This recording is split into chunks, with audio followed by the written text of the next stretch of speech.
back to the Pantry Kitchen. I'm Catherine, and today we're going to be making soft rolls. So here's what you'll need to get started. I've got some quick active yeast, some granulated sugar, melted butter, warm water to about 110 degrees, just a little bit warmer than your body temperature, all-purpose flour, and instant milk powder, and a little bit of salt. So let's get started. I'm going to do a little bit of granulated sugar in my water. This will help basically feed your yeast and give it something to kind of help it grow and to get started. The rest I'm just going to dump in the bowl of my standing mixer, and then I'm going to sprinkle in my yeast over top of the water. And we're going to let this grow and puff up. This is going to activate. It's going to take about 3 to 5 minutes to really fully activate, and then we can start mixing our dough. And so you'll know that when it starts to puff up and get really foamy. So I just kind of give it a little shake with my water just to get it activated, and then it'll start to feed on the sugar. And then when it puffs up, I'll show you what it looks like, and then we'll add it to the bowl. Meantime, I'm just going to add my melted butter to the bowl. So then this is all ready to go when my yeast is ready. All right, so now that our yeast is activated, it's ready to go into the bowl, and we're going to mix it up. This is a pretty quick recipe to make. Once your yeast is active, everything pretty much comes together in one bowl. So I'm going to make sure we get all of it. And the sugar really kind of helps speed up the process because it gives it something to feed on. If you're making any kind of bread or loaf, like I do my honey oat loaf, and I just add the honey to the warm water. One, it helps it get out of the container faster, and two, it also is a sweetener and has that sugar content that the yeast can feed off of. So now we're just going to go ahead and mix this up until it's nice smooth dough.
It into a bowl, tuck it all underneath.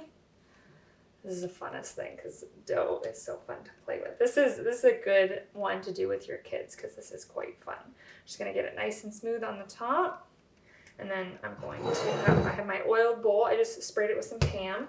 Stick the top in, roll it around just so it's all covered in that. Okay, then we have our nice little dough ball in there. We're going to cover it with plastic wrap. And we're going to let this rise for about an hour in a really warm, draft-free place. So sometimes for me, that is my microwave, obviously turned off. Or sometimes if I've baked something and my oven is still kind of warm, I'll just leave the oven door open and kind of set this in there to help it just have a warm environment for the yeast to continue to do its thing and work. The worst thing you would want to do is a cold spot, because then you'll just kill the yeast and it won't continue to rise and do what you want to do. So once this is doubled in size, we'll go ahead and portion out our soft rolls. All right, now that our dough has doubled in size, you can see that it's risen very beautifully. We're going to go ahead, turn it out, and we're going to start scaling it. So we're just going to turn our dough, this beautiful fluffy dough, onto the table, and we're going to start cutting. So I like to just kind of go in half, deal with half the dough first, and I'm going to measure these out to 70-gram portions. I like that for a dinner roll, and I think it is a perfect size. Once you get going, it takes a second to figure out what your 70 grams is. But once you're there, it goes pretty fast. So just take your time portioning. This is the important part, because you all want, if they're not the same size, they won't bake evenly. So just take your time and measure them out to, like I said, whatever size that you want to do, you can do. If you make them bigger, they'll be like burger buns. This is a perfect recipe for that. But it also works perfectly with whatever dinner roll size you want. And again, you can make them smaller, and then you can probably get 2 trays worth of rolls that are like stuck together once they bake in the oven. Okay, so now that we've got them all measured out, we're gonna go ahead and roll them up. So basically what I'm doing, I can do this 2 hands. Once you do a bunch of rolls, you'll get good at using both hands, but I'm basically just putting it in between my kind of a C shape here, and I'm just rolling it to get a tight bottom and a really smooth top. And then you can see it'll come to kind of a pinch there, and the top will be nice and smooth. Okay. So I kind of start working it in my left hand, and my most dominant hand is the right hand, so if they kind of switch over just to make sure. You can see that there. Just to make sure they're nice and close. So I'll start loading this up, and then I'll show you what to do when we get there.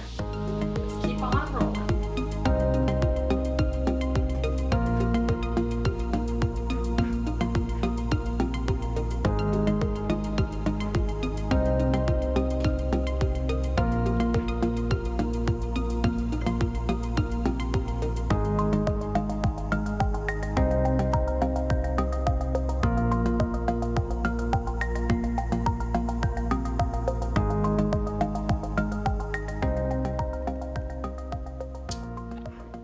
Now we're going to cover these with plastic wrap and let them double in size again, probably about an hour in a warm spot.